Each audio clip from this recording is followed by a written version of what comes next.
Hello citizens, I am LTT Moose, and this is Horseshoes and Handgrenades, where we come close to the facts. First, let me start off by saying thank you to the crew of EQI for welcoming me onto the production.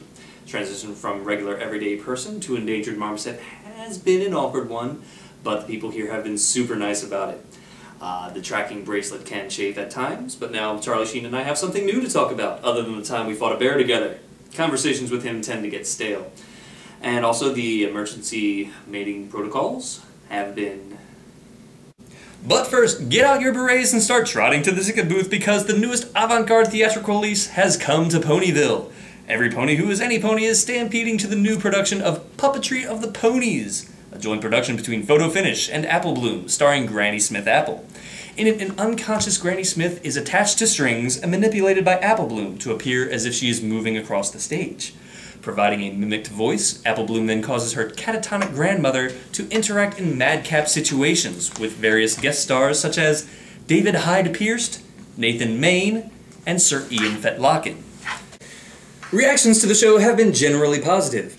"It's the most shocking thing I've ever seen," stated theater critic Break T. Hawdy. "A terrific and terrifying commentary on the bleakness of modern living, whilst the helplessness of free will is meditated upon. Plus she looks really funny when they put the googly eyes on her." Other audience members had similar praise. "It's hilarious," said Jerry Silverhorse. "I saw it over the weekend with my friend Bernie. He didn't say much, but I'm sure he'd enjoyed it. Didn't you, Bernie?" Mr. Silverhorse then tilted the head of his companion forward and backwards in what we assume to have been an affirmative gesture. But the show is not without its critics. As expected, youngsters are now entirely terrified of this show. "I can't watch it anymore," stated a young colt through a veil of tears. "Ever since they strung up Granny Smith, I've been having nightmares, I have. And whenever I see my granny sleeping, I think she's gonna fly across the room and gobble me up." Local sociologist Census Taker had this to say. "It's known as the Uncanny Valley, not to be confused with the low-lying area surrounding the ever-free forest. No, this phenomenon occurs when ponies witness something that comes close, but not quite to, resembling another pony. Highly stylized portraits and statues are, of course, easily distinguished as inanimate objects. However, giving apparent motion to what should be a napping senior citizen causes spectators to detect the inherent wrongness of the motion. It lacks the spark of life and free will that we associate with voluntary movement, and the mind registers it as something akin to an animated corpse." We tried contacting local foal sitter Fluttershy to get an accurate representation of the youth's opinion. However, she could not be reached for comment as she was busy barricading her home against what she perceived to be the coming zombie pony apocalypse. Star of the show, Granny Smith, likewise could not be reached for comment as her busy schedule of 3 shows a day requires her to be unconscious for long stretches of time.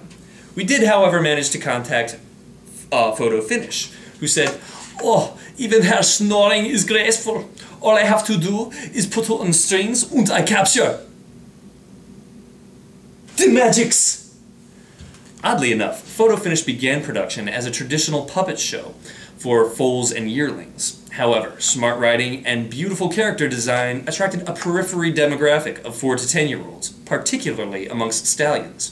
Seeing as how this older audience, colloquially known as pronies, or puppet sisters, was constituting the majority of her product sales, Photo Finish began to cater directly to them, writing raunchier stories and turning one-off gags such as Apple Bloom's well-intentioned abuse of the elderly into the main focus of the program.